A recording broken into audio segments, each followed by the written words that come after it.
everyone,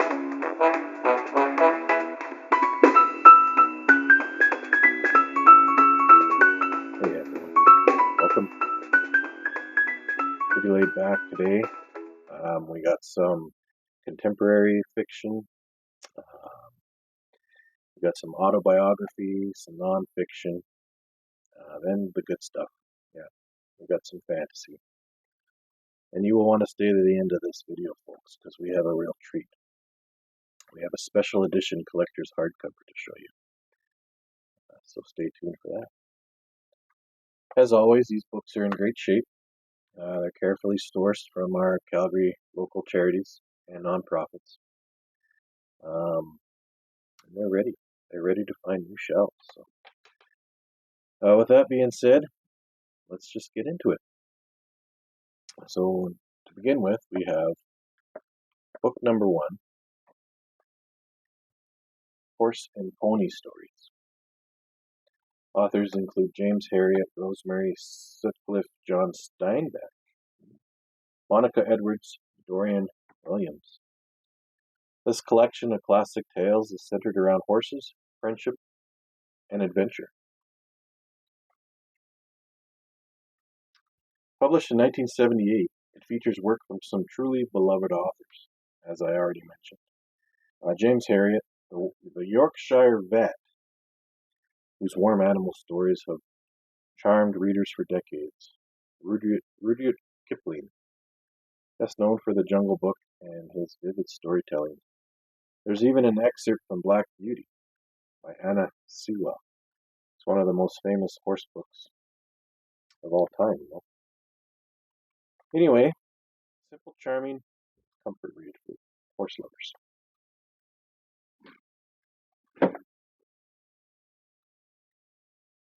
And on the theme of animals and James Herriot, for example, we have dog stories. If you're a dog person, you're going to love this one.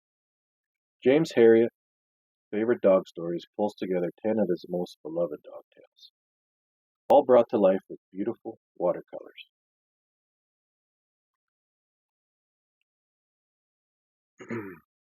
He was a real-life British vet whose warm, funny stories about country animals have become beloved classics. We have a few other James Herriot titles available as well on our store. But if you love dogs, and me and Jennifer love dog stories.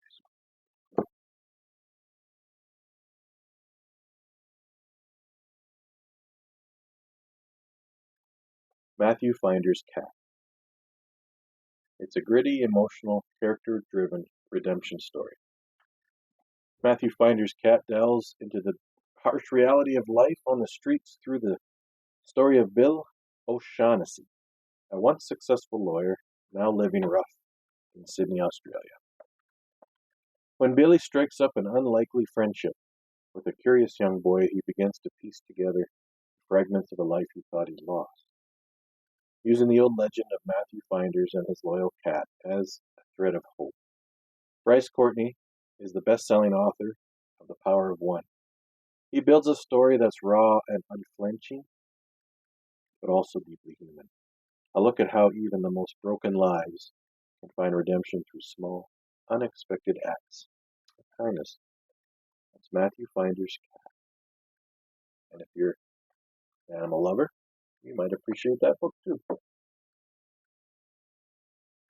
Shifting gears from animals to good old westerns. We got The Plainsman by Laurie Copeland. It follows Trey McAllister, a former Civil War soldier who just wants a quiet life, but instead finds himself helping a group of strong-willed women in a town called Sassy Gap, Louisiana. And of course he falls in love with one of the beautiful and spirited Myra Dupree. Laurie Copeland is a best-selling author known for her sweet, faith-based romances, and this one's no different. Heartwarming, a little adventurous, and full of charm. It's a book club edition. It's book 4 in her Men of the Saddle series. So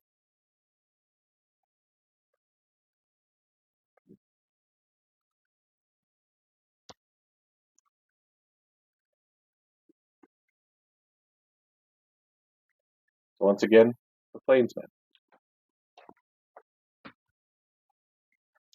Now we have kind of a dreamy, magical, layered book. It's called The Island of Eternal Love by Daina Chaviano. It's like stepping inside a story inside a story. It's a little different. It's a magical realism novel about a woman in Little Havana who listens to an old storyteller spin tales of families connected through space and time and continents. Chaviano is one of Cuba's most celebrated contemporary writers, and this one is translated by Andrea G. Lavinger. So, once again, The Island of Eternal Love. Next up, we have another cute little fairy tale. It's called Book of a Thousand Days by Shannon Hale. Book of a Thousand Days flips the classic fairy tale. If you like fairy tales with serious stakes, this one's for you.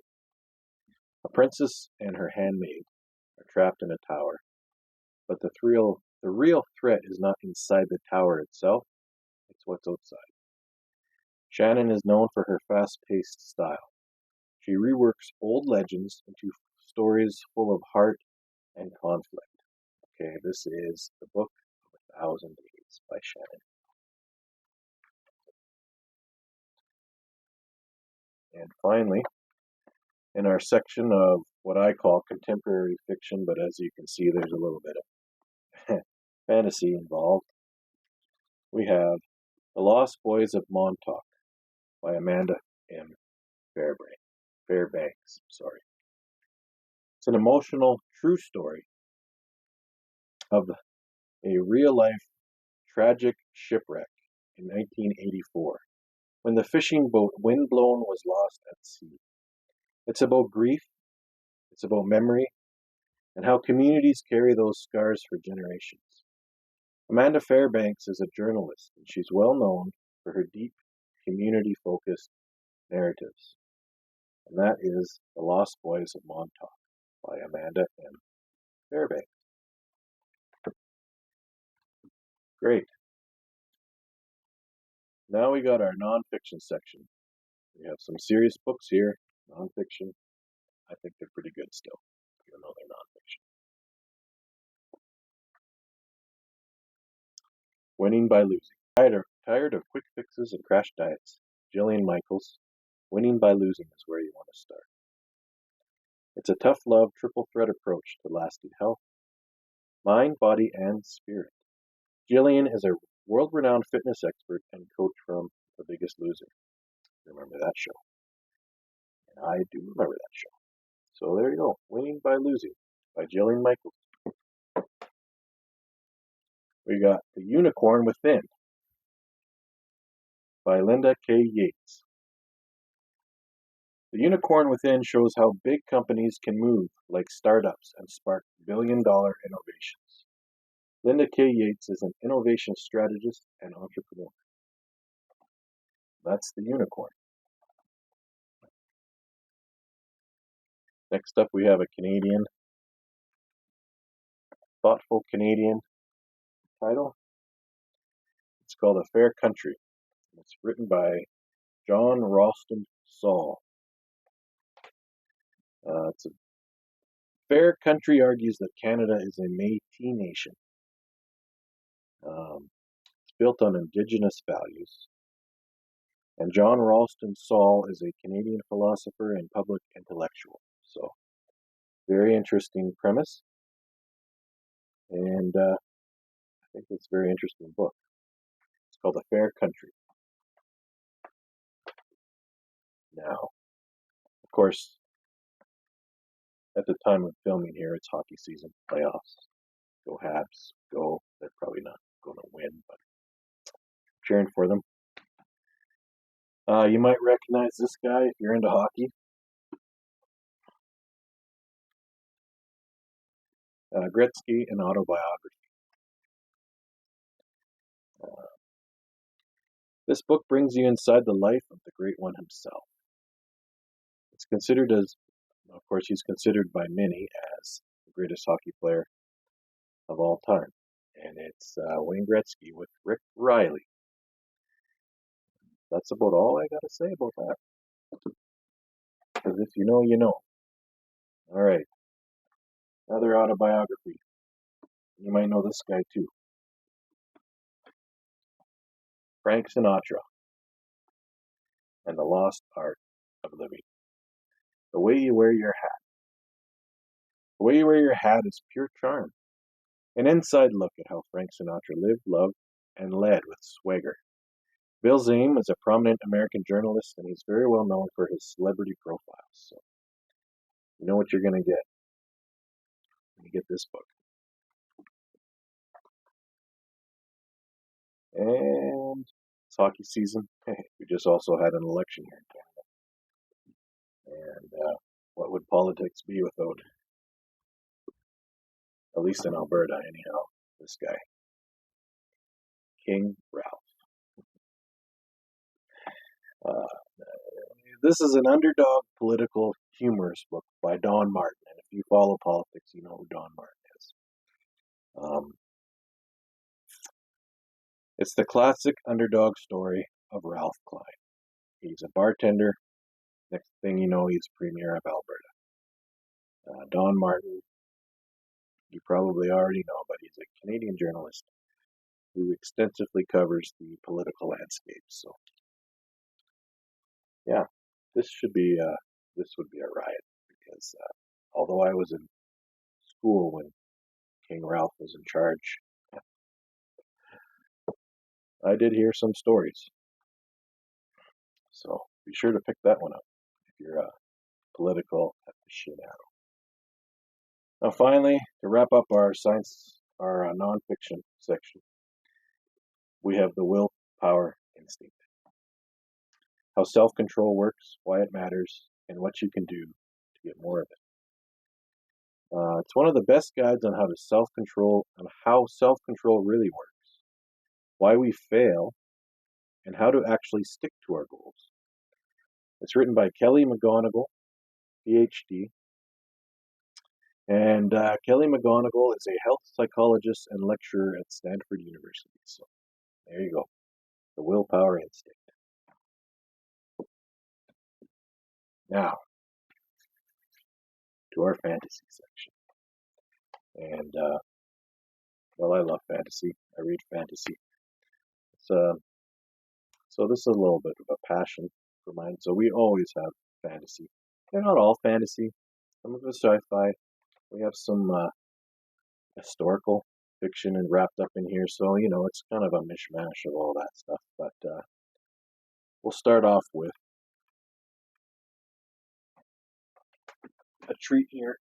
It's brand new, still wrapped up in the cover, and it's the Tears of the Kingdom official guide.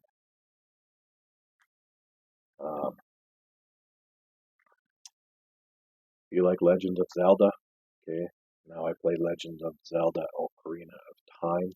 That's the extent of my knowledge of Zelda. Great game, couldn't finish it. There was some kind of a glitch where the Firefly was trapped in a bottle and I couldn't get him out at the end of the game. So I quit. But anyway, I remember that game fondly. This is not that game. This is The Legend of Zelda, Tears of the Kingdom. Guide maps out every shrine, quest, and puzzle. So if you need a cheat sheet, get this book. All right. Next up, we have another brand new. It's called We Few. It's written by David Weber and John Ringo. Okay, it's a military sci-fi, loyalist, rebellion type sucker. We Few is military sci-fi with heart. Prince fighting to reclaim his place against overwhelming odds. David Weber and John Ringo are both award-winning science fiction authors. So, well, look at this cover. That looks amazing. It's called We Few by David Weber and John Ringo. All right, moving on. We have an interesting book here. It is called The Valhalla Exchange. And it's written by Harry Patterson. Now, you might know who Harry Patterson is.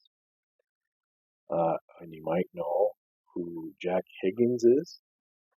And you might also know that they're both the same author. The Valhalla Exchange drops you into the chaos of World War II's final days. Secret Nazi escapes, high-stakes betrayals, and the kind of sharp, relentless action that Jacques Higgins made famous.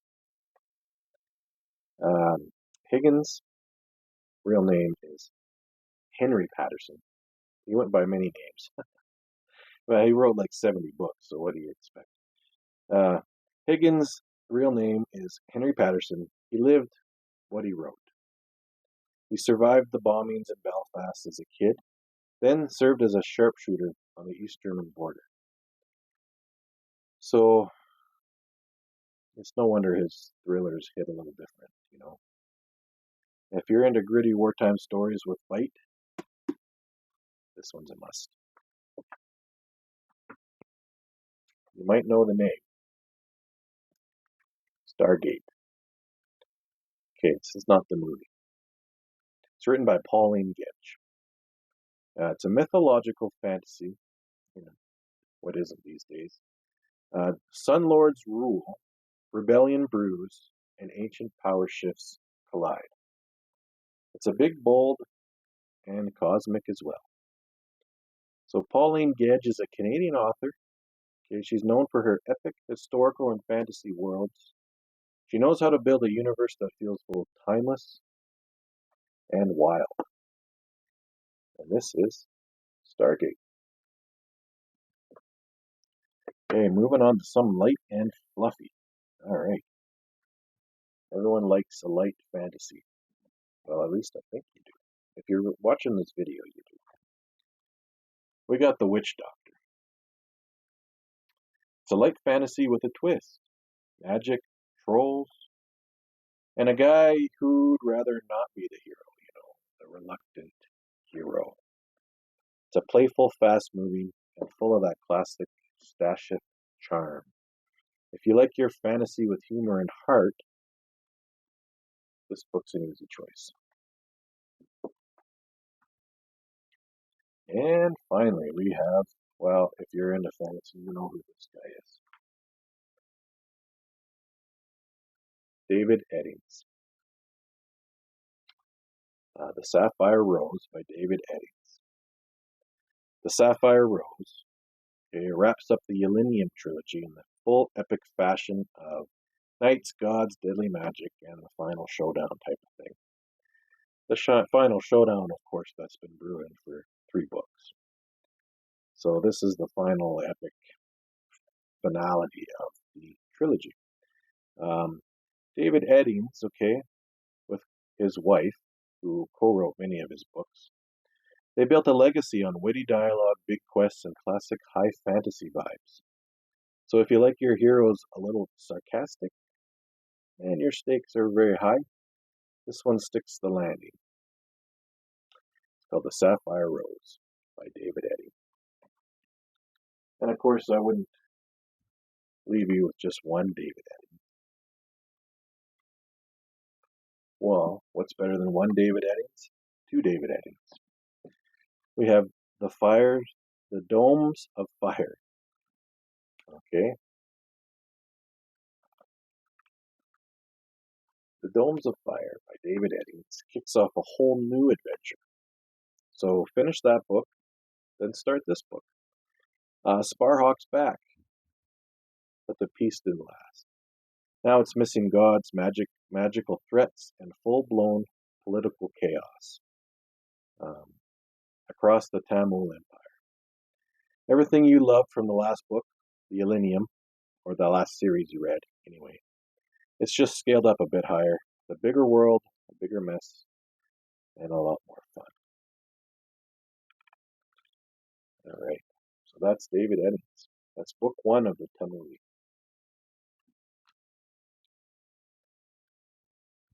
Now we're almost done. Wrapping up the last couple here, and then we'll show you what we'll show you what we got as a treat here. It's a final dessert. We got a trilogy here.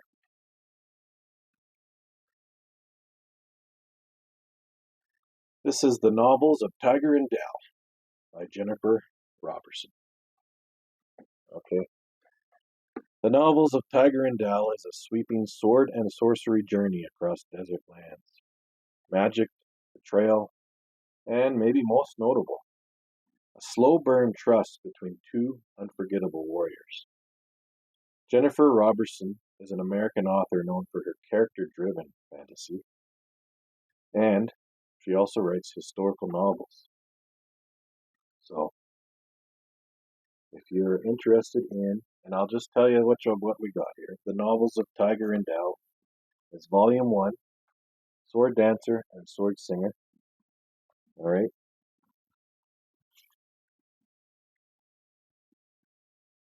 Sword Dancer, Sword Singer. We got Volume 2, Sword Maker, Sword Breaker. Look at these beautiful covers. All right. And we got Volume 3, Sword Born, Sword Sworn. Just fantastic.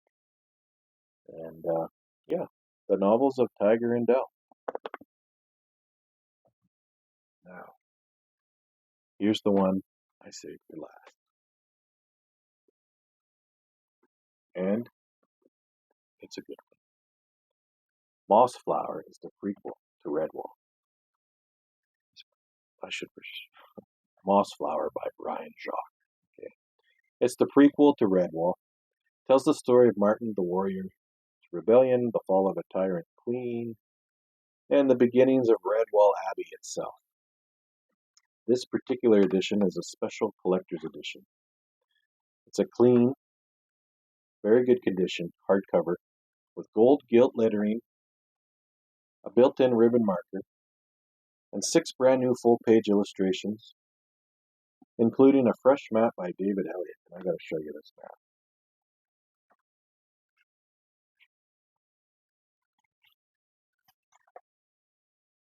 It's just gorgeous. These illustrations are fantastic.